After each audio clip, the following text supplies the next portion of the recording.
Let me introduce myself. I from Anil Kumar Saw from IIT Mandi, and I am going to discuss on the topic on analyzing the dynamic response analysis of control system under different controller. Okay, so I am sure all of you have got the hands out which is required. So the hands out I have just given a bullet point, but most of the things I am going to write in notes, and if you have any query or anything, that we can discuss it later. Okay, so okay, so let's begin. The three this module which I am going to talk about it, I have divided in three sessions.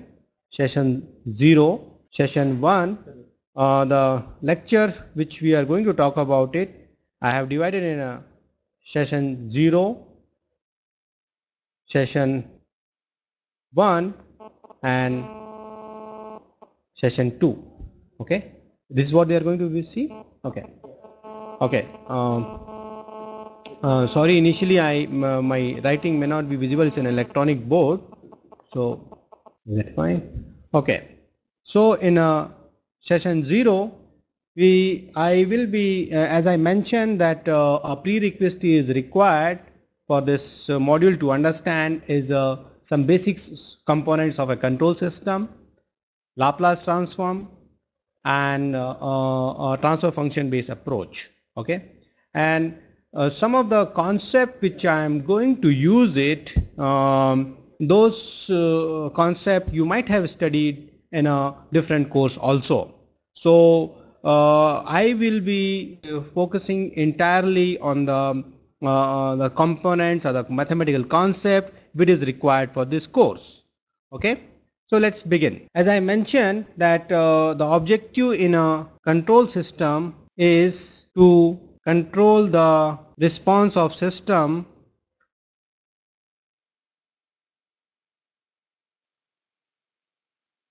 of a system under various input. Okay, so to explain it, let us begin with a example, typical basic components of a control system. Okay, basic how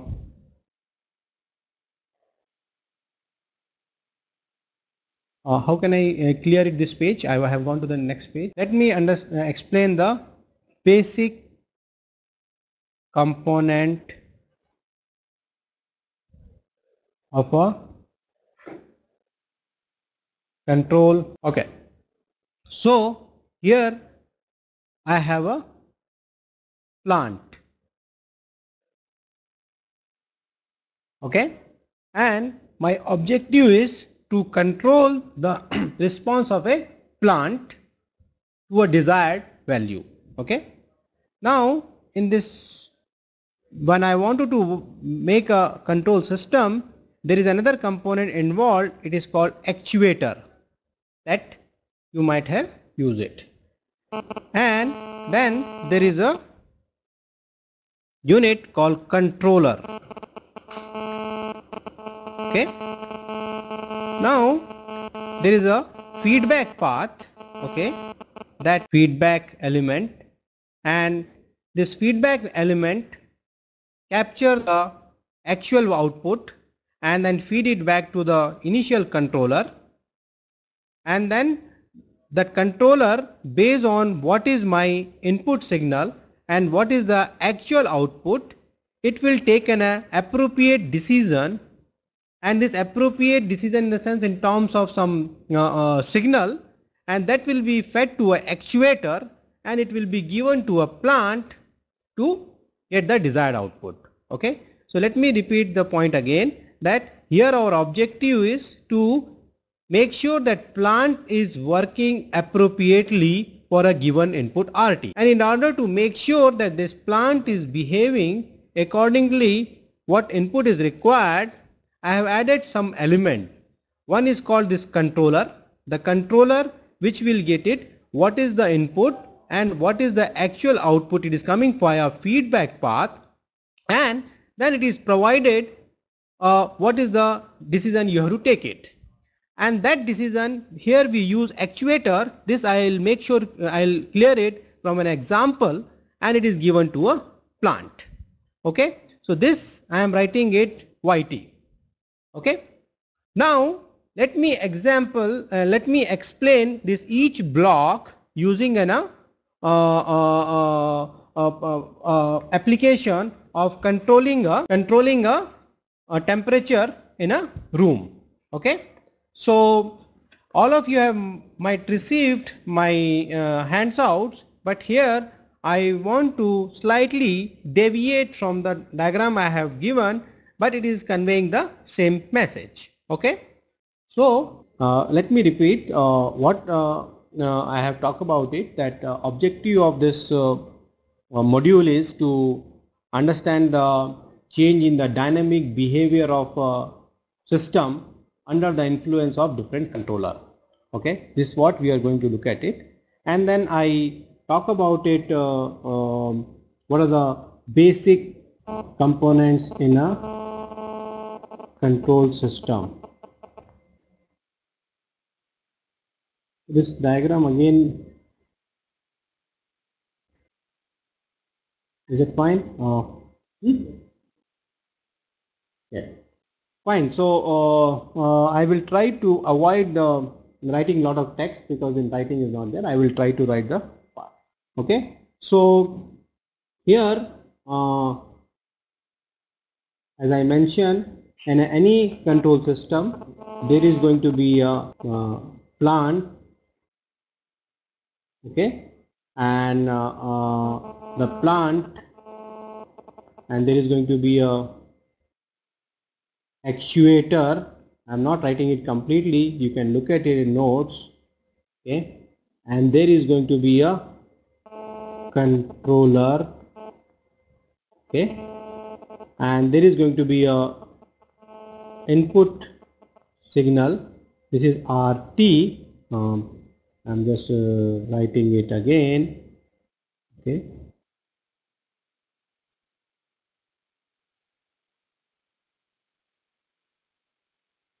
Okay, this RT is there, and then there is a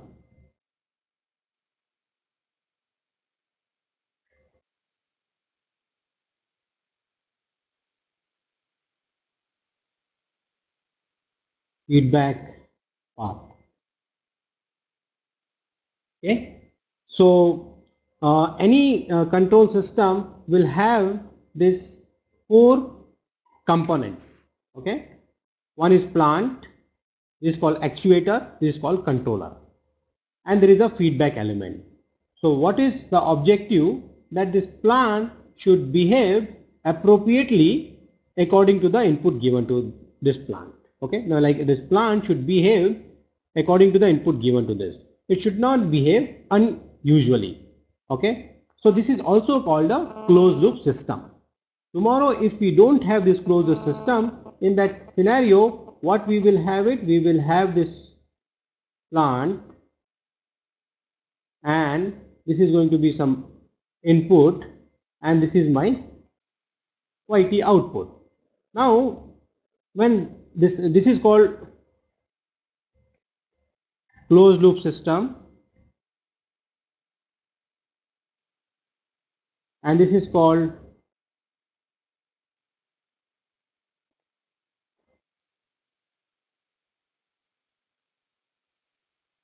can I interrupt? This writing is, I am facing some problem. It is not going in a smooth way the way I want. Let me write it. There was some issue.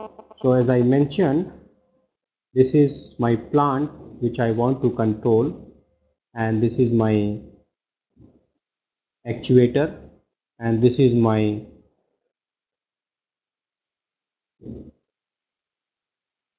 controller, and this is my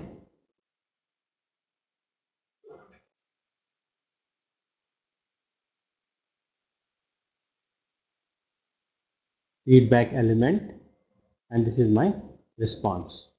Okay, so as I mentioned that this is my closed loop system. I want to write it CL, and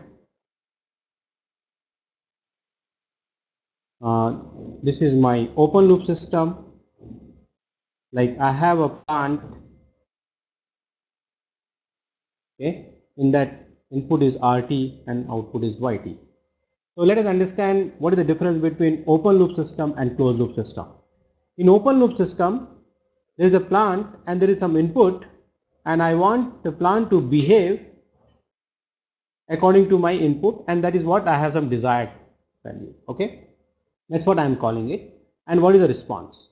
Now due to some scenario or due to some things, this plant will behave very ambiguous way. Like let us think about it. I am working on a problem to control a plant which is laying somewhere in a power system side. Okay, and the power system, this entire thing I know, and I know that this power, like this output of the power system is suppose a power current. So this current, I know to require that particular current, I have to do some battery or whatever input I want to talk about it. Okay. Now due to some problem, this plant is behaving unusually. In that case, I can't do this calibration. Okay. So in that case, this closed loop system has been devised. In this closed loop system, what we do it, the plant is there. Now if I give some input, I am expecting some YT, but it is not behaving it what YT is required. So I will get this YT from this feedback path. Okay, and this YT is like this is the actual YT.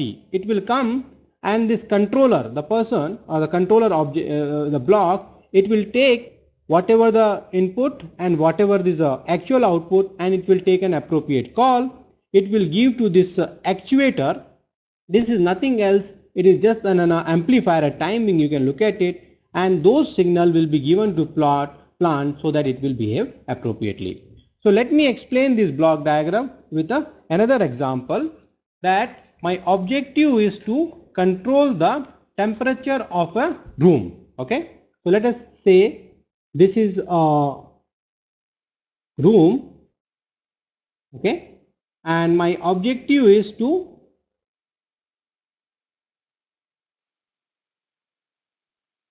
control the temperature of this room. Okay, and all of you are aware of this also, and especially if you are living in the northern part and there is a lot of temperature dips down, so we need to make the temperature to a level where we can live comfortably. Okay, so now this is what is required. So how do I control the temperature? So one way is to, this is a steam. Okay, I am providing a steam in a room.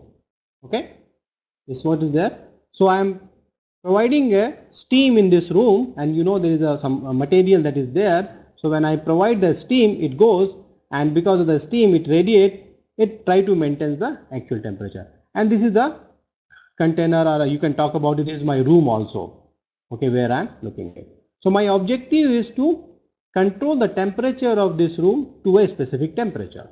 Okay, now I know that suppose outside some temperature is there, it is something 5 degree centigrade, but I want that room to be comfortable at 10 degree or 12 degree. So in this case, I have to increase the temperature of this room. So what will I do it? I will inject more steam in this room so that it will get heat up, and I can maintain the temperature of that room to a 15. Okay, so this is the a room I want to control the temperature, and I can see this is the open loop system. Open loop system, I am just providing the flow of the steam. I have measure it. Okay, tomorrow I measure the temperature of room, suppose 15 degrees centigrade. I know how much steam is required.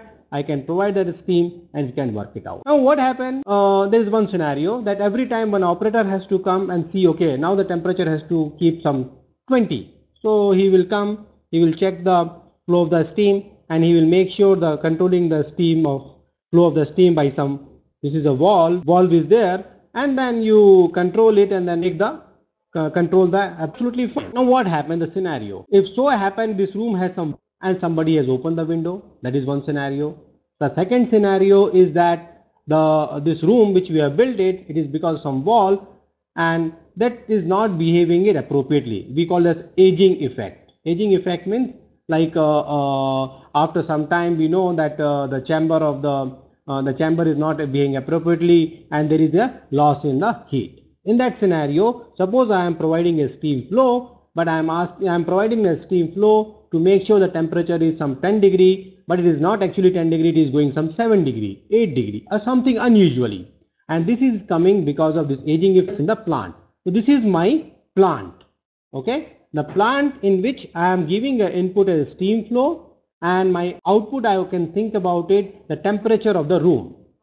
And my objective is that provide the steam flow in such a way that the temperature is maintained to the particular the temperature is maintained for a specific value. Now as I mentioned that since there could be some issue like aging effect or due to somebody has opened the window, I won't be able to maintain the same temperature. Okay, so for that what we should do it? So for that let me put an arrangement that there is some sensor and that I am calling as a thermostat. Okay, if you look at it, you can think about this is a sensor. It measures the temperature inside the room and it is given to me. Okay, I mean like I can use a thermometer or something. You can think about this as one sensor which is telling me what is the actual temperature of the room. Okay, now what I am doing it, this thermostat it is giving in some degree centigrade and I need to do some quantitative calculation using electrical circuit. So I am translating this temperature to some voltage and that may call it as a ET. Okay, so this part is clear that ET is the voltage that I am writing corresponding to the temperature. Okay, this also you can think of the transducer. Transducer job is to measure the temperature and convert it into a specific voltage. This is ET is available to you. Now let me call as a ER is my reference voltage. Reference voltage, the way I am translating it, because there is a reference temperature I have to maintain it and I am calling it, okay, that's ER and ET is available to me and let me difference of this. Why I am doing a difference? Like look at it. I have told this is my expectation that temperature has to be maintained about 15 degree. For the corresponding voltage could be something, suppose 10 volt. Now the 15 degree temperature is not exactly there. Okay, so there is something difference. So that whatever actual temperature is suppose 12. So if I translate it, that will become some voltage, some value. Take it 10 or 8. Actually it was 10 and now it is 8. The difference is 2 volt. So it says that I have to provide extra voltage in terms of this so that I can control the temperature of the room. So since this is in a voltage form, I have translate this into some electro transducer. Okay, let me see. This is a transducer and this it controls the valve of this steam flow. Okay, so let me explain the entire process. What I am doing it, I am saying there is a reference temperature and there is a actual temperature and I want to subtract it. For that purpose I have just translated this two quantity in some voltage form. Okay, it could be anything. I have taken a difference and this difference voltage I am translating in such a way that it is translating to a mechanical motion, and this mechanical translation I am controlling to control the valve of the controlling the knob of this valve. Okay, so and then once the valve is controlled, I can control the flow of the steam. Okay, so now the entire process is a closed loop system. Look at, I ask you to measure the temperature at particular this thing, and then since initially I can calibrate it like okay, I need some particular voltage or particular voltage, and then I can tune it what is the steam flow is required and it is given to us. Suppose the temperature is not the same, that will come to this part and it will take a difference, and whatever difference lies we have to control the flow of the steam. That is a very simplistic way of looking at my control of closed loop system. Okay, now advantage of closed system, what happened though because of some phenomena this temperature was not maintained to the actual value what I was desired. So due to some phenomena, aging or some other factor, I have measured it and I have taken a subtraction, it is provided. So this is my typical one, like a control system, very good example where I want to control the temperature of the room. So now if I look at it in a block diagram, I can look at it, this is my plant and this is my actuator, okay, and this is my controller and this is my feedback path. Now look at it. So here what happened, I have a reference temperature ER that I have translated to a ER voltage from here. Now this is my temperature EA, okay, that I have translated in a ET, okay. Now this ERE2 I have done a subtraction, the controller is provided, different controller we use it, and once this difference in voltage is given to us, then I am taking it to the some value and this I am amplifying it. In this case this is my transducer, okay, in this case, and the transducer will act in such a way that it will control the position of this valve and hence it will control the flow of the steam, and thus the plant is there, the room, the temperature of the room will be controlled by the flow of the steam. So this is what I can see. I can say that this in any real world problem I can translate this to this basic component. There is a plant, there is an actuator, there is a controller, there is a feedback part, okay. So happen this here I have explained with the here I explained with the example of controlling a room temperature. It could be something else also, okay, like you can think about a problem. I want to track the so I want to, okay, think about the problem. I want to track the sun, tracking of sun, okay. So what does that mean? Sun, all of us know the solar photovoltaic cell is there, okay, and then we know that if you want to get a maximum efficiency, so my photovoltaic cell should be placed in such a way that it is getting the maximum radiance from the sun. Now as we know, from morning to evening the sun moves from one direction to another direction, so I should be also able to move my sun, my solar photovoltaic cell to track the sun, to get the maximum radiance in the photovoltaic cell. So here I can draw on a control system which will look at it how the sun is moving, and I can control my motor in such a way that that kind of movement is given to a photovoltaic cell, okay. So there are several examples of the control system which we use in our daily life and it is applicable. So here I have explained there are three basic blocks required in any control system, okay. There's another example you might have come across in a news that now the people want to make a car where there is no driver. So look at, there is no driver, so we need some sensor. The sensor will sense there is a speed breaker or some obstacle, and it will be provided in a vehicle inside some system, and it will control the temperature, it will control what the accelerator, brake, all this thing will be controlled. So that is a very complex control system, but it is current today's most of the people are trying to achieve the same thing, okay. So this one is called automatic control system because I am taking an I am putting an intelligent component here that called controller plus feedback.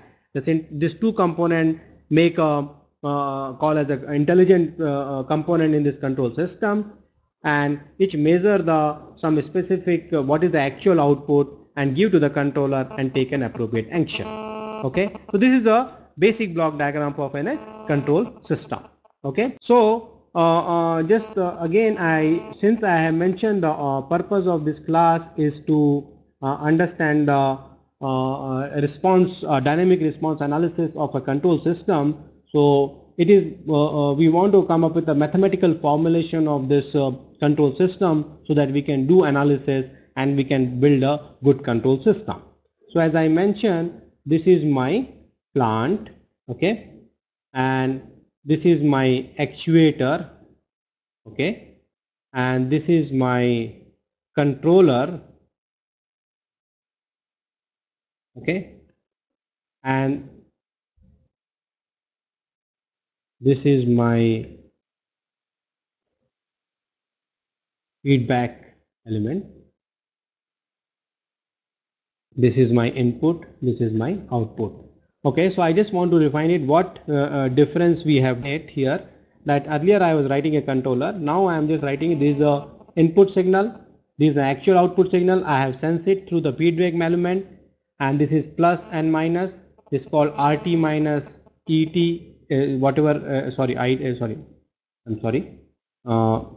this is the error between this signal and this signal is given to here. So it is available to a controller. Now controller will take some appropriate action based on the error. It will be given to actuator. Actuator in most of the time is amplifier. It is given to a plant and we get a desired output. Okay. Here earlier I was writing in a block diagram in this way. Now I have just simplified. This is a component where we do a summation. The point has to be noted, this is the plus and minus sign we are using it because we were subtracting it, the reference signal with the actual signal, and that error I am giving it further. Okay. So this is about a entire control system. Okay. Now this we will be sticking to this notion that this is my input signal RT, this is my output signal YT. Okay. Now as I mentioned that there is going to be some disturbance in a control system, and that could come because of any source. So we write it that the disturbance is coming at this point.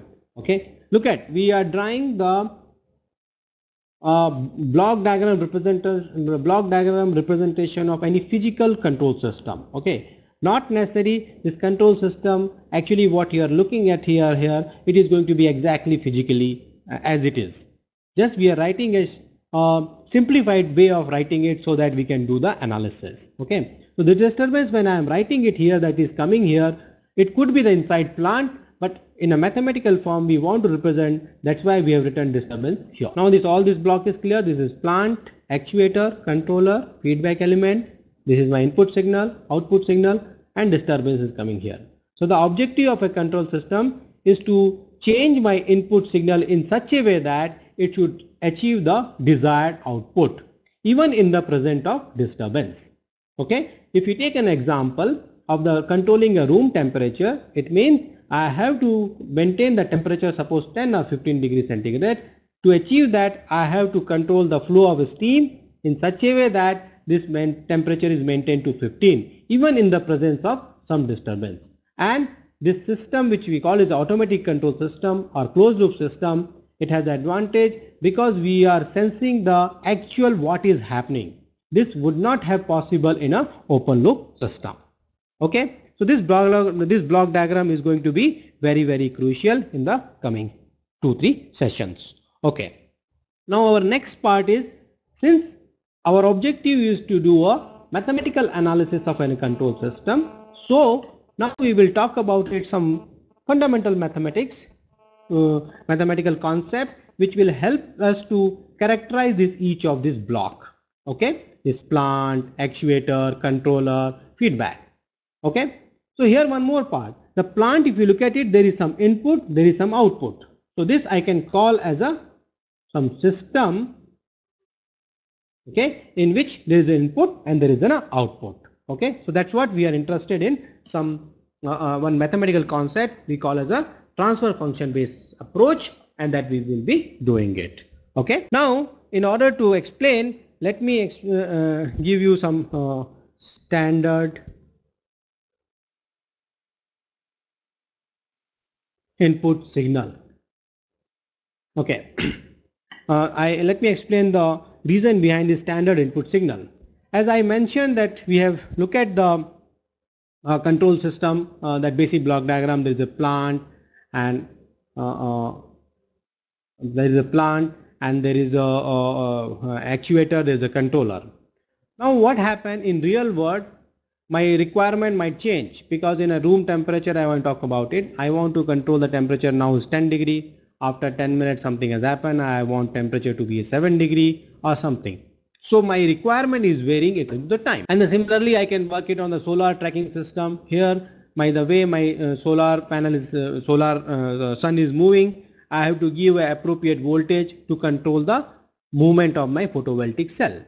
Okay, so my input signal is going to vary according to meet the desired target. Okay, so what happened, I can't think of coming up a input signal which is going to be very much realistic. So for that, what we do, we analyze the control system which we have talked about it under the influence of some well standard input signal, and we say, okay, yeah, sorry, so let me use this part.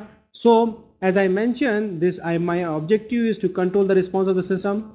So since when I am doing a simulation before going for the making a physical system, I want to make it such a small system, a prototype, and observe the behavior of that plant controller actuator in presence of some specific input signal. So this specific input signal, as I mentioned, in reality it could be anything, but still I want to do analysis. For that purpose, what we do, we analyze the behavior of this system for a standard input signal and see how is it behaving it. If it is behaving to a particular level of confidence, I would say yes, go ahead with this control system.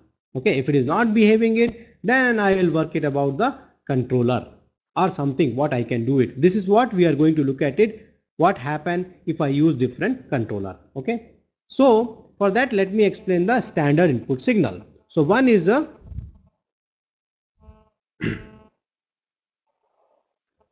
unit impulse. Okay, the unit impulse signal that you might have seen, it is defined that delta t equal to 0, t not equal to 0, and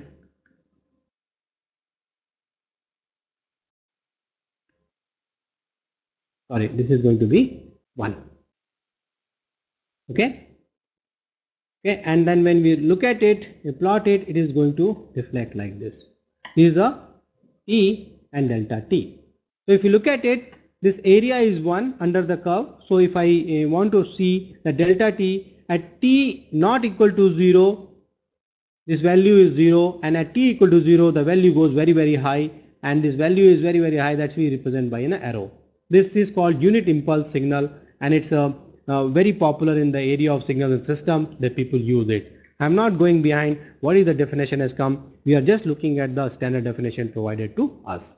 Okay, now the second signal which we are going to work is a unit step signal. UT, the way it has been defined is this: UT equal to 1 for t greater than equal to 0 and 0 otherwise. Okay, so this UT I can write it this way: this is t and t equal to 0, and at when t equal to 0 this is going to be 1, as goes this quantity is going to be 1. This is called unit step function. Okay. And this 2 signal is going to be very much useful in the coming lecture. Then there is called ramp signal. Okay, it's called RT. It is denoted by RT, and it is written as a 1 for t greater than equal to 0 or 0 otherwise. Okay. And if I plot it, it will be like this. This is my ramp signal, this is my t, this is my RT. Here one should notice that it is not RT is not t, sorry, this is t. I'm not now, okay. This is not 1, this is t. This RT is not the simple t. This is t for t greater than equal to 0, otherwise 0. If you plot it RT equal to t, it will be like this. Okay. If I plot it, it is going to be like this. So that's why this is called a ramp signal. It is given to you, which you are going to use it. Okay. And there is one more thing called parabolic signal, that in that case RT is going to be t square, and all of you know is going to be something like this. Okay, as t moves. So these 4 signals which I have explained you: unit step, okay, unit step, then unit step, unit impulse, and then ramp, and then parabola. Okay, Mostly we use this unit impulse and unit step extensively, and then sometime we go for this ramp signal and parabolic signal also. Okay, thus that we use it. Okay, fine. So once we know the standard input signal, so we will go about it how to characterize mathematically a system. Okay, and for that I am using a transfer function based approach. Okay, so what it says that, okay, this is a system which I want to characterize. It could be plant, it could be actuator, it could be controller, it could be feedback element. Okay, that is given to me, and it has some input and output. Let me call xt and yt. Okay, this is my input and this is my output. Okay, please change, note down the notation that I am using. This is my system. It could be plant, it could be actuator, it could be anything, and that physical system I want to characterize in some mathematical form so that I can use it for any analysis purpose, okay, or for any purpose. Okay, so this system is with me, this input and output. Now I am taking it to assumption this system is LTI system. Okay, you might have studied it. LTI system, this system is linear. What does that system? Let me call that response of the system by suppose f. Okay, f. Okay, so this y I can write it f of x. Okay, time being I am removing this notation t because it is assumed that this y is also function of t and x is also function of t, and y I am getting it under the mapping of function f. Okay, when I say system is linear, what does that mean? Suppose for x1 it gives output f of x1, and for x2 it gives output f of x2. Then if a1 x1 plus a2 x2 give the output a1 f x1 plus a2 f x2, okay, then I call this system as a linear. Is that point again clear? This system, if I assume any system is linear, the system I am saying is mapping function f of x, then for a given input x1, output is f of x1, given input x2, f of x2. Now if I generate a new input a1 x1 plus a2 x2, then it will lead to f1 a1 f x1 plus a2 f x2. Okay, this is very, very simple. For time being, if my transformation function is suppose x, this is going to be linear. Okay, I can check it, and I can take it, suppose the transfer function is 5x, that also is going to be linear. Okay, okay. So this is the first assumption I am taking, my system is linear, and most of the real world cases this assumption holds true up to great extent. Okay, in addition, that linear system, if I assume my system is linear, it helps in a mathematical simplification. The second part is time invariant.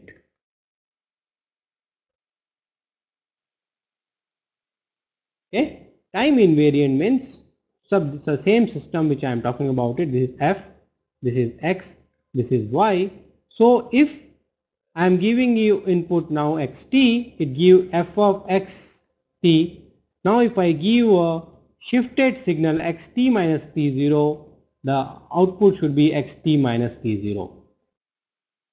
So it says that time invariant. It means if I give input now, like at time t, and if I measure the output, that is coming something this f of xt. Now if I change this input, I shift my input to ft minus t0, then my response also should be shifted by t minus t0.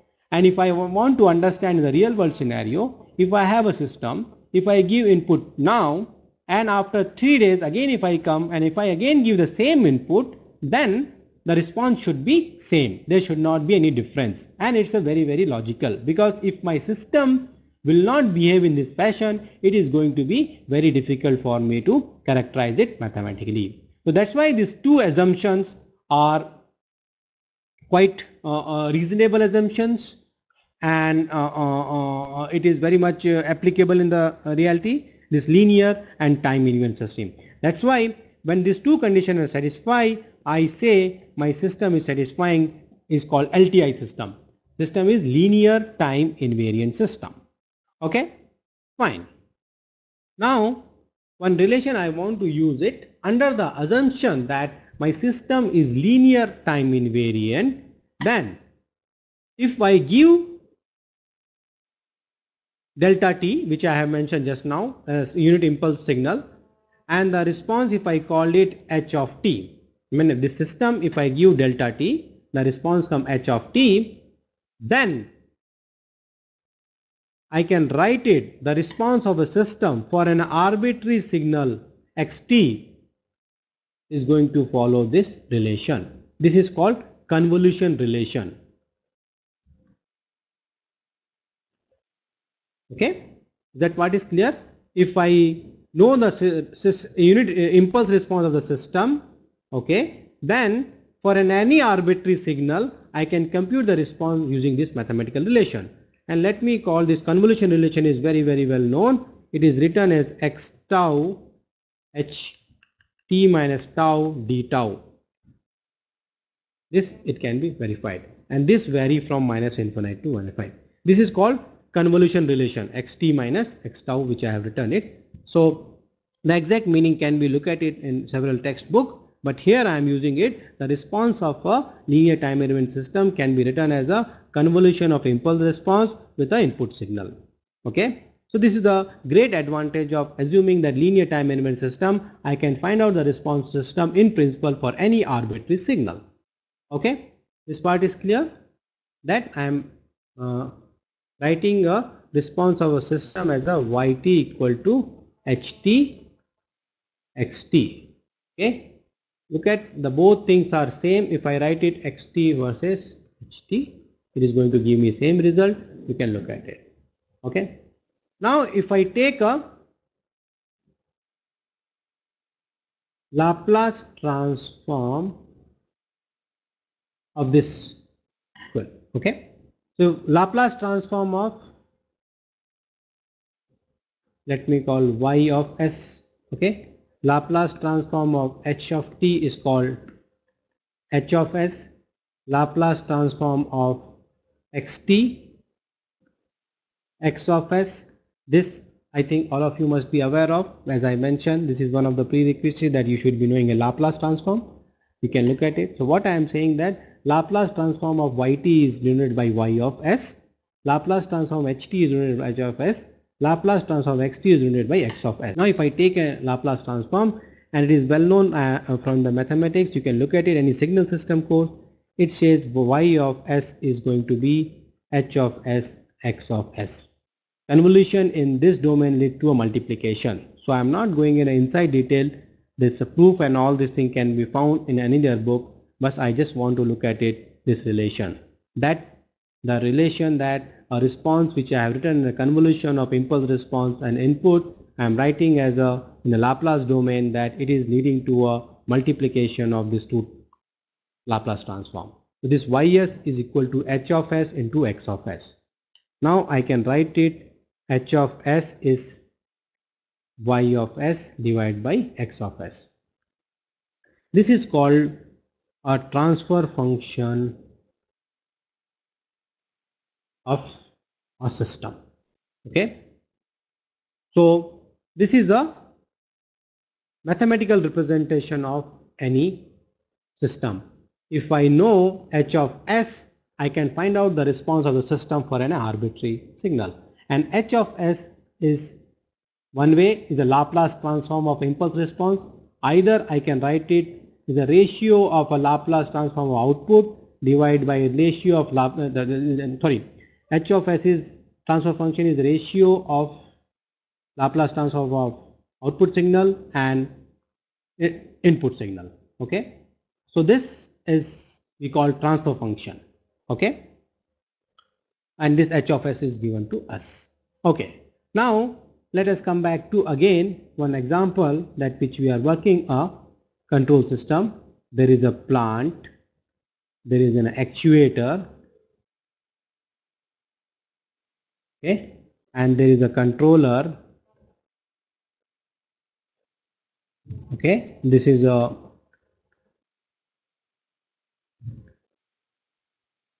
feedback. This is what I have talked about it. Now this plant. The plant has an input and output relationship, and if I assume it, my system is my whatever plant is a linear time invariant. I can write a transfer function. Let me denote by G of S. Okay. Now this I can write it A of S. This actuator is also a system. There is some input, there is some output, and this controller also is some system. There is some input, some output. Let me call as a D of S, and this let me call as a H of S, feedback element. The transfer function of this feedback element H of S. Okay, this plus and minus, and this is my input. Let me call an R of S, and this is my Y of S. Okay, so just now which I have mentioned that we talk about it doing a dynamic time response analysis of a control system. So what we got to know, what is my plant, what is my actuator, what is my controller. This we have studied it with a specific example. Then we went to write mathematically each of this component, and for that we are using a transfer function based approach, and the transfer function I can say is a ratio of a Laplace transform output divided by input. Alternative I can say it is a Laplace transform of impulse response. So these things are available to me. Okay, DS, AS, GS and HS. This plant is available to me and we are going to work. And this I can work as a some system is available to me. Okay. Now, just now which I have mentioned, this is G of S,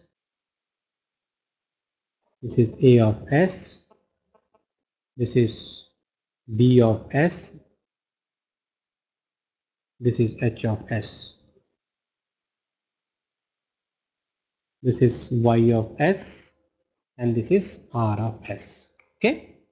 Now, if you look at it, this like if you go in a transfer function based approach, if there is a sequence of system, that entire transfer function is going to be a simple multiplication of ds into as into gs. Okay, so this we can look at it very well, and I can write it my system as a ds into as into g of s. Okay, and this is available to me as a h of s, and this is what is available to me, and this is my input R of S, positive, negative, and this is my Y of S. Okay. So in lot of places this also a notation has been used, a basic block diagram from a control system. This we are using basically any control system in writing in a block diagram form. Here my GS plant could be anything, AS could be anything, DS could be anything, and this entire thing sometimes people write it G of S, and this GS could be anything depending on the application. It could be one important part is that okay, this RS we got it, this is we got it. Now we can find out the relation between YS by RS. Okay, for that let me go to this page, that this is my G of S. This I am just cutting it again.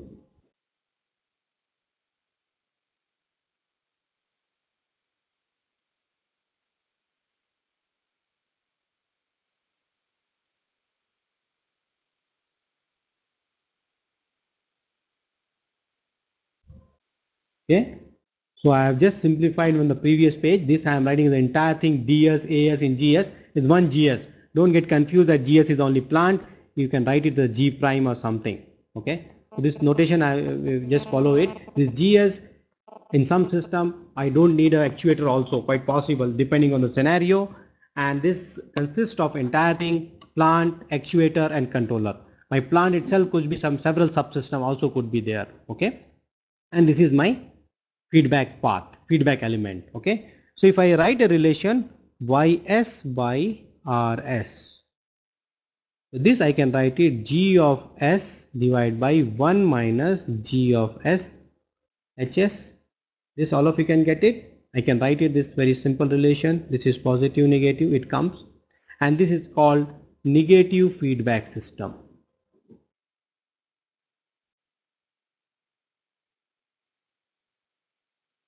Okay, because I am taking a input signal, I am subtracting, I am taking a feedback signal, and which that I am subtracting. That's why it's called negative feedback system. Okay, definitely there could be a system where this sign is positive. So in that case, ys by rs, gs is sorry, in this case is going to be 1 plus. Okay, when this is a negative sign, this is going to be plus, and take a scenario 1 minus g of s hs. Okay, this is called positive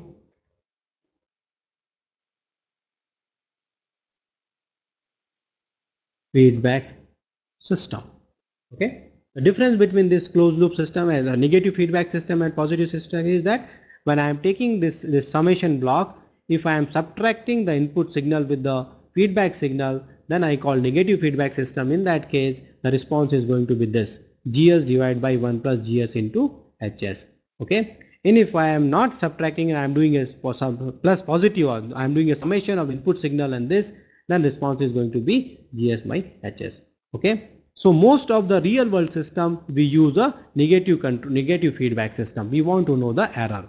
I want to give an example of the positive feedback system that you might have come across whenever you go in any suppose you are working on a classroom and somebody is using a microphone.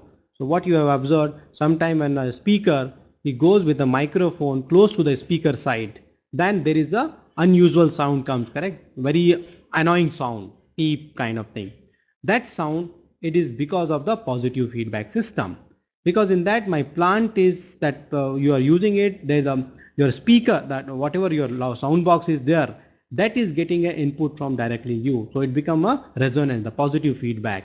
So those things we avoid it. Okay, because look at the positive feedback system, when this quantity is going to be close to unit, sorry, gs into hs, when this quantity goes to close to unit, means this is going to be 0, the response is going to be 1 by 0, it will reach to infinity. Very high response for the given input, a very high value will be achieved, and that is called a positive feedback system, and it is avoided in some scenario, though some places it is used in a constructive purpose also. So the example which I have to explain you, that when you go towards the sound box with a microphone, it creates a loop and you get a positive feedback. That's why you are getting a unusual sound.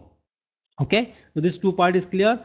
Negative feedback system, positive feedback system, and the response which you are computing it, and what happened in a negative and positive case, and that I can reply it, I can write it, the response. Okay, fine. Okay, so this part is clear. GS,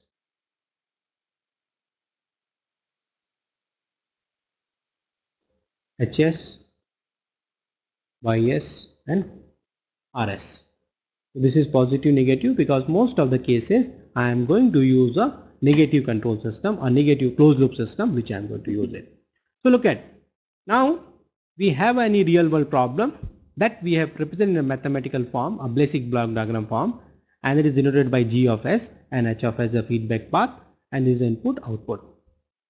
And here the DS is already inside part of that, which we are not writing at this moment, but it is inside there. Okay, so now you can look at it. My objective is to achieve the response in a whatever I am desired, and for that I am changing my input signal such a way that to get the desired output. Okay, and these are the different component. This feedback path is given by this feedback element. The transfer function is denoted by H of S and G of S is a plant. Okay, so this what is about control system, which I have explained you, basic component, a real world example, and how I am representing mathematical form. All this thing is with us. Now our objective is to find out the YT. Okay, you know that what is Y of S? Y of S is nothing as a Laplace transform of Y of T. There is another reason that why we are working in a Laplace transform, because the Laplace transform, it translates a differential equation to a algebraic equation, and it serves a lot of it does a lot of helping in the solving the problem. Okay, so this Y of S is given to us. Okay, oh sorry, YS is Laplace transform. So now our objective is to find out YT for t greater than equal to 0. This is what is called dynamic time response. I have to find out the response of the system, that yt, for all value of t greater than equal to 0. Okay. And one aspect which I just miss it, in all this system I am assuming it that initial conditions are 0. Okay. This initial conditions are 0 and that all the calculation I am doing it. Okay. So okay, before going further, what we will do it, because our objective to understand the response of the system under the presence of different controller. So we will go about different controller, but before that we will go for this getting the inverse Laplace transform. Okay. So for that, let me have a g of s like this. Okay, and this is my y of s, and this is my r of s. Okay, it doesn't matter how this gs has come. This gs could be g by 1 plus g of h. The inside component is not currently source of query. This I can find out as a sequence of subsystem or a combination of system, maybe closed loop form, positive loop form, or anything it could be there. So I'm at present I am writing this gs is with me and I have to find out the response. Okay. So think about a scenario. Suppose gs is given 5 divided s plus 1 and s plus 2. Okay. Like this information is given to me. How to get this information? It can be look at in the summary text part, but think about a situation where this gs is given to us 5 by s plus 1 into s plus 2. Okay. Now our objective is to find out the response of the system for rt equal to 5 ut. Okay. Like ut is your step signal. The point is clear. The point is clear that I want to find out the response of the system yt. Okay, yt for t greater than equal to 0, for t greater than 0 for the input signal rt, and the transfer function of the system is given, g of s is given. So now as we have seen it, I know y of s is going to be g of s, r of s. Okay, if I know, so what is going to be y of s? gs is given 5 divided by s plus 1 s plus 2, and what is the rs? Laplace transform of this input signal. You can look at it, it's going to be 5 of s, 5 divided by s. Okay, fine. Okay, so this is going to be Laplace transform of your output, 5 divided by s plus 1 s plus 2 into 5 by s. Okay. Okay. Yeah, sorry, this is my input is I just my input is only, can I can delete it? I just very the eraser. So sorry, here I have written it that I can back. Okay. So my objective is to find out the response of signal for the unit step signal. Sorry, it is only 1 by s. Okay, I'm sorry, please correct it. Now my objective is to find out the response of the signal for step signal. So now this 5 also will not. So now this y of s is going to be 5 divided by s plus for t greater than or equal to 0. Okay. So for that what we will do it, we will take a inverse Laplace transform of. So you can go back and check your brush up your fundamentals where you have taken a Laplace transform and inverse Laplace transform. Here just I am going to write it directly. It's very simple. You can go back. Okay. So Laplace transform of 5 divided by s plus 1, s plus 2 and s.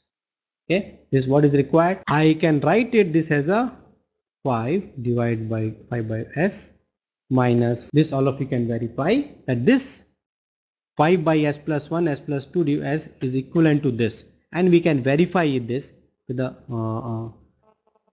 we can verify that if you work it out, this s plus 1 s plus 2, and if you solve it, is going to be 5 by 2 plus 1 s plus 2 minus 5 s plus 2 5 by 2 s plus 1.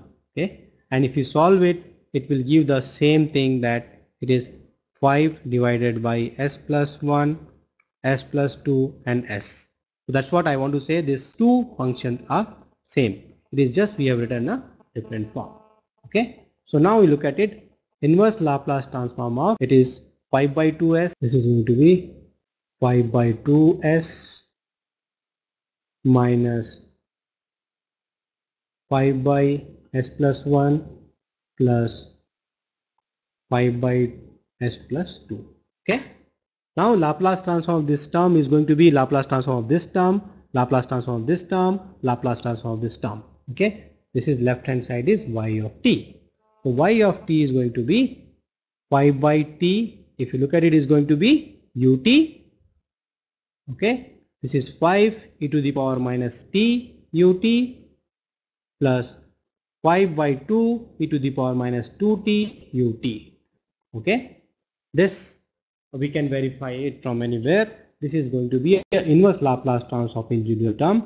This is inverse Laplace of this term, individual Laplace transform of this term. Okay, and if you neglect this ut, because ut we know that it is going to be step signal for time t equal to greater than 0. So I am just writing it. This term is 5 by 2 minus 5 e to the power minus t plus 5 by 2 e to the power minus t. This is my y of t. This, what is this term? This term is response of a system, which we have talked about it, for a unit step signal, and I can write it. Okay, now let us draw it. How does it look like? I can write it. This is t, this is t equal to 0, this is 1. Okay, this is my rt, unit step signal. Now there are three terms in this case. Okay, the first term is first, second and third term. The first term is 5 by 2. So I can write it somewhere 5 by 2, and this is going to be. Now look at the second term, 5 e to the power minus t. So if you look at it, this is going to be a term with something here 5. It will translate like this is e to the power minus t, and it will start 5 at the second term. Okay, now let me write it the third term, the same thing. Third term is going to be e to the power minus t, so it will be like this. So you can look at it as e to the power minus 2t, e to the minus 2t. Since there is a e to the minus 2t, the decay will be very fast as compared to this part. So the response which I wanted to write it, it is the sum of term 1, term 2 and term 3. I mean like 5 by 2 minus, when the summation means like is algebraic, is going to be subtraction, and is also, so 5 by 2 minus 5 e to minus t plus 5 by 2. So all this thing if you sum, okay, so at time t equal to 0, what happened? This term will be 1, 5, this term 5 by 2, 5 by 2, this will get cancelled out, it is going to be 0. So if you plot it, it comes like this. This is going to be my response, y of t, okay, and it will reach to 5 by 2. So here one important thing is that this is the response term. This response term consists of three terms, 1, 2, 3, okay, and that we have done it. So here if you want to look at it, this two term is called, because of the system pole, because the system has a two pole, s equal to minus 1 and s minus 2. This two term which we have got in a response, it is because of the system.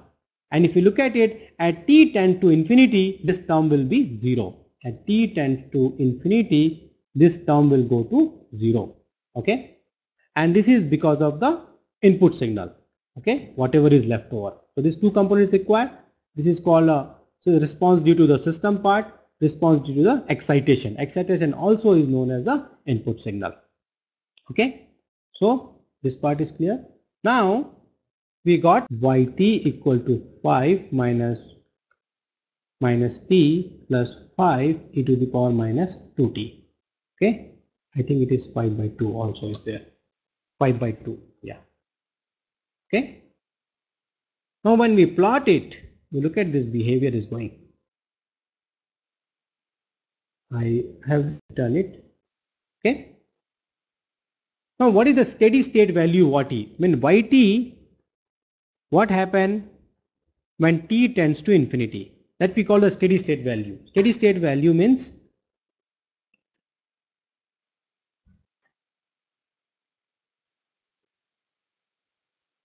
okay, what is the response of the system will attain at t tend to infinity? That's what we want to know. Limit t tend to infinity yt. Okay, and from final value of theorem of Laplace transform, this is written as a limit s tend to 0 s y of s. This is well known. Okay, so now you look at it, what will happen? Limit t tend to infinity y of t will be limit s tend to 0 s, and what is ys? 5 by s, s plus 1 and s plus 2. So this, if you solve it, it is going to be 5 2. So a steady state value of the response is 5 by 2, that we can see, and that if you look at the response, this is a 5 by 2. Now there are two parts. Whenever you look at it, we divide the response of the system in two components. One is called a transient response and one is called the steady state response. Okay, so what we say, when the response, transient means the initial behavior, as soon as we excite a system, then whatever response initial comes, that is called the transient behavior, and the moment transient behavior dies, it is left with only the steady state part. Okay, so it is very difficult to say when the transient is coming and when it is getting end. We can say asymptotically only that for the response of this system, is the initial time is a transient. Once it is stabilized, we say the steady state response or the steady state component of the response. So that's what the meaning of the transient and steady state response, which you might have done in other courses also. This part is clear, that what we did just now, we went for finding out a response of a system. This is the what we have tried out. This is a system, we have it. For this I know the transfer function 5 by s plus 1 s plus 2, and my objective is to find out the response of the system for a given input Rs, and for that given input I am talking about it, the particular UT, unit step signal. Okay, so from the just now what we have done, the response is going to be Laplace transform of the Laplace transform or transfer function of the system multiplied by Laplace transform input signal, this relation. Okay, now if you take it, 5s is going to be gs into rs, is going to be 5 divided by s plus 1 s plus 2 into 1 by s. Okay, now we want to solve it, so we have to take a inverse Laplace transform of the response. So this is inverse Laplace transform y of s, inverse Laplace transform 5 divided by s plus 1 s plus 2. Now to solve this, we are using a partial fraction based approach, and this is going to be 5 by 2s minus 5 by s plus 1 minus 5 by divided by s plus 2. Just we have done it, and this I have just shown it, that is equivalent, so you don't have to go. Okay, now we want to find out the Laplace transform of the individual term. So individual term, if you go, this is going to be 5 ut, 5 by 2 ut, this is 5 e to the power minus t, this is 5 by 2 e to the power minus 2t. So the entire response will be summation of term 1, term 2, term 3. Okay, now if you want to plot it, this is the input signal, unit step I have given it. The first term is going to be 5 by 2, this is part. The second term is e to the power minus t, will be decaying function, it will tend to 0, and this term is e to the power minus 2t, which I have plotted here, e to the power minus 2t. Now if you take a sum at each location, I will be trying to find out the sum of the term 1, term 2 and term 3, so I will get the final response. So if you plot it, it looks something like this. Okay, so this is what we have got it, y of t. Okay, now let us do the same calculation for a same system which I have it, and let me call that the response is the system is defined by s plus 1, s plus 2, and this is my input signal RT, this is my output signal behavior. The difference between transient behavior, as soon as the transient phenomena decays, dies, a steady state component comes. Okay, the steady state value which we have taken from this final value theorem, you can compute it. Okay, and before that it is known as the transient phenomena. Steady state phenomena generally comes from the excitation signal, and transient phenomena arises because of the system component. And this we can understand this part. Suppose a system is there, if we give input, the system will retaliate it and it will decay down the line. So the its response will be due to only the input signal. So the steady state behavior is coming just because of the input signal, and transient behavior is coming because of the system behavior. The two important point has to be noted, that transient phenomena is just because of the transient phenomena is there because of these two terms, but that is a basically system component, and steady state component is because of the input part. Okay, so this we have seen. Now we are solving the same problem. If my RT is ramp signal, okay, if my RT is 5t ut, okay, so in this case we can get my response is Laplace transform of input signal is going to be 5 by s square. Okay, now what is going to be y of s? Y of s is going to be 5 divided by s plus 1 s plus 2 into 5 divided by s square. Okay, so this is my response. Now the next part is going to be compute yt. This is nothing else, inverse Laplace transform of y of s. Okay, and you have to solve it. So I am not showing all the term here, I am just plotting. This is going to be some input 5 ut, 5t ut, this is my RT, 5t mu t, correct? This is given, and the response of the system will look like something this. Okay, so again there is going to be steady state phenomena, and this part comes 5 by 2 t minus 5 by 2, yeah, 5 by 2 t minus 15 by 4 terms, some terms come. So I am not solving this problem internally. We can take it at the last when you understand. I want you to solve this problem and look at it. What will the response of the system for this ramp signal, and try to figure out how many components will come and how does it look like. So I have just drawn a tentative line. How does it look like? And you can solve it. This is the response, and this is my input signal, and this is my steady state value 5 by 2 minus 15 by 4 comes. Okay, this part is clear, because we want to understand the approach of finding out a response of the system for a given input. Okay, in this case I have taken this particular example. My system is given 5 by s plus 1 s plus 2 and some input is there. So this part we are very much clear. So this part is clear that what we have studied it, we talk about it, the basic component of control system. Okay, G of s, A of s, and this is controller, this is my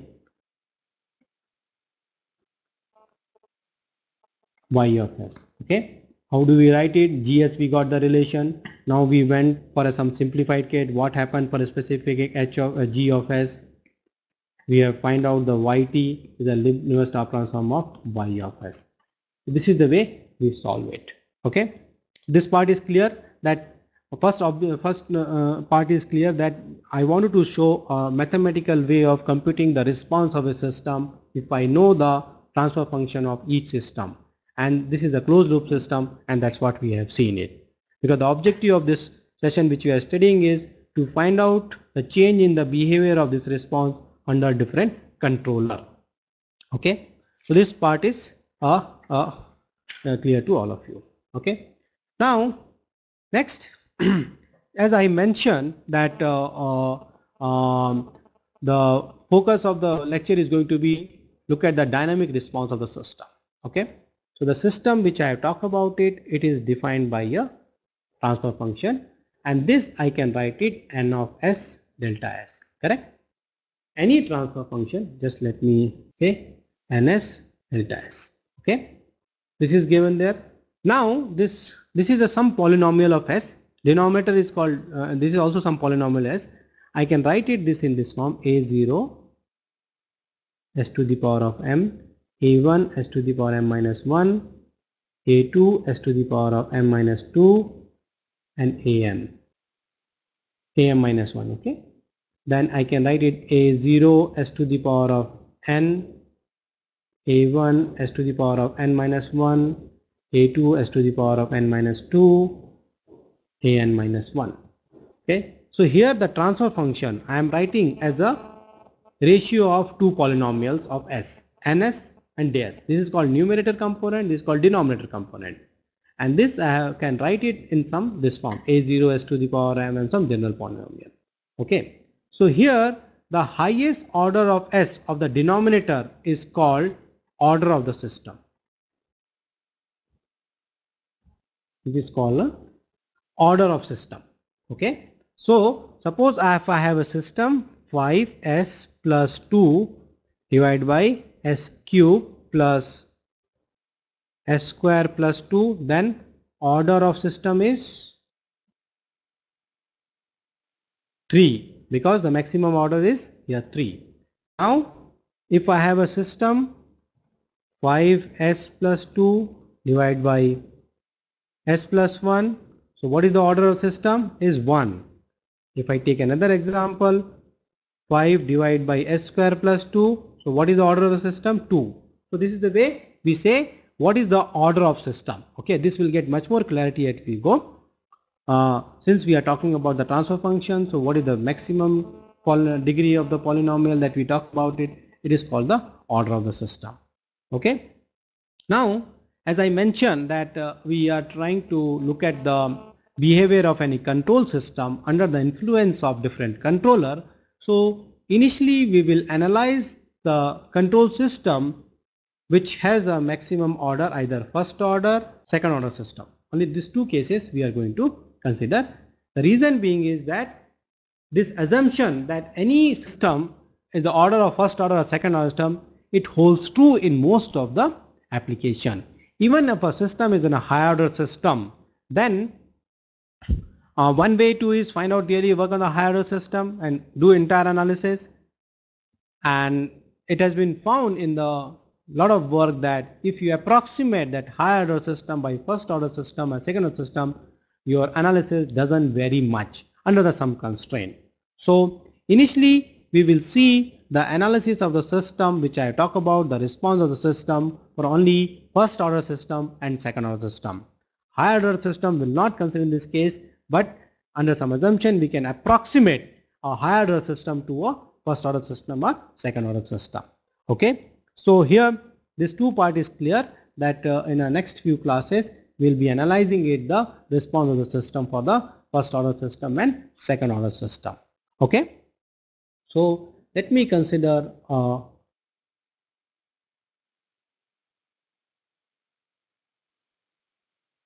first order system. So definitely, as the word says, the first order system, the transfer function is going to be some of the form like s plus some constant will be there, some constant will be here, and let me write it this as a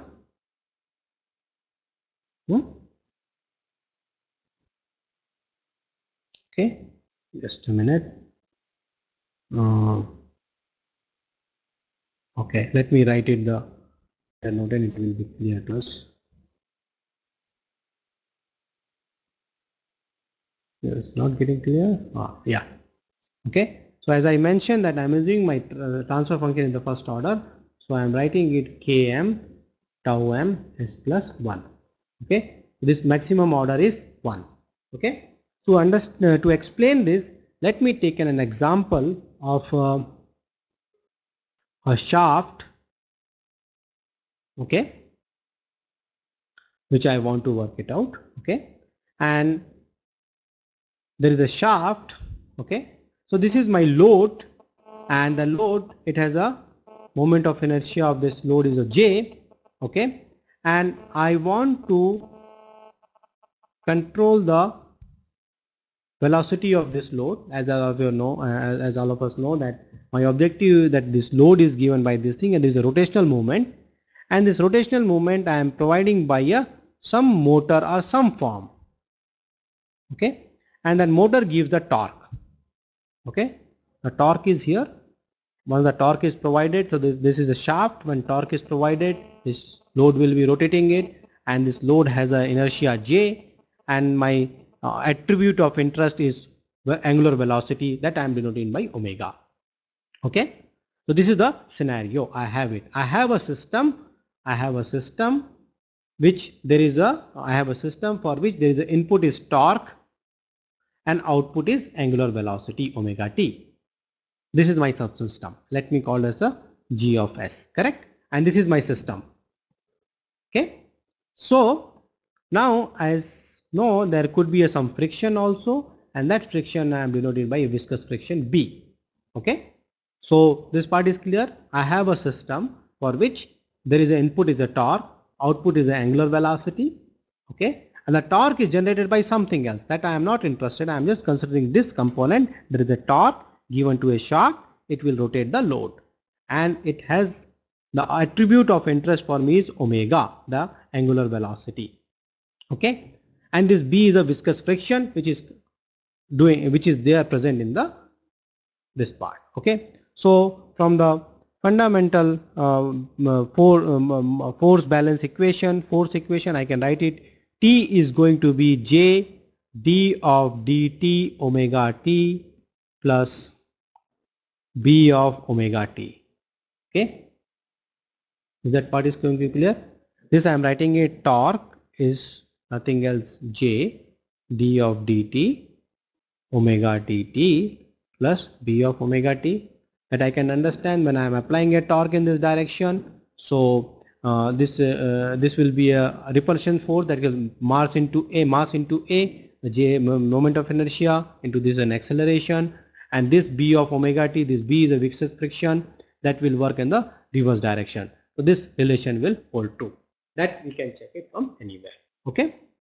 Now what we do it, we are going to take a Laplace transform. So this, if I take a T of S is the Laplace transform, this is J is a constant, Laplace transform is going to be omega of S, and this is going to be B into omega of S. Okay, is that part clear? Okay, now what is my output is omega S, what is my input is torque. So my transfer function is going to be G of S is going to be omega S divided by T of S. So in that, if I solve it, omega S divided by T is going to be 1 by Js plus B. Okay, this part is clear. This is the transfer function of the system just now we have mentioned.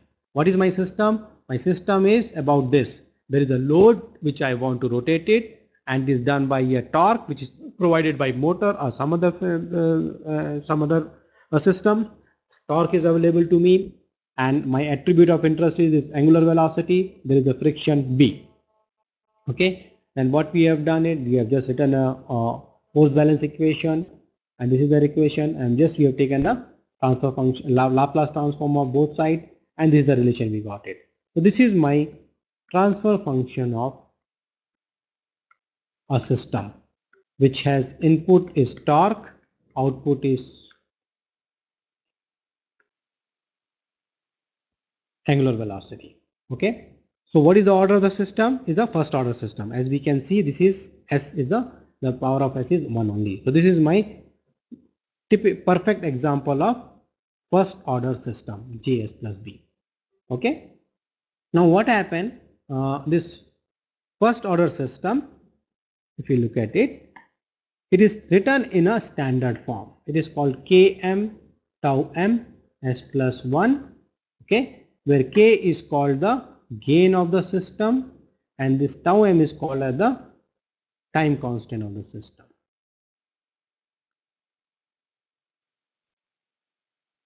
Okay, so this is the standard way of, so in this what will happen, your Km is going to be 1 by B, and your tau m is going to be J by B. So just now an example, this is the perfect example of first order system, and the first order system is represented by Km divided by tau m plus 1, where Km is the gain, tau m is the constant. Okay, so this is what we have seen. So at this point I want to stop it. In next session we will analyze the behavior of first order system and we will see what is the typical response of the system, how does it look like. Then we will consider the case of second order system and how the response of the second order system look like, how it behaves for different input. Specifically we are going to take a unit step signal. With this we will go further and we talk about it 2-3 different controllers: proportional controller, proportional integral controller, proportional derivative controller, and how this response varies under the influence of different controller. And in order to quantify the response of the system, we will be talking about it, how to quantify the response of the system. So this point we'll stop and we will meet on Thursday. Thank you very much. So we'll meet on Thursday.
you.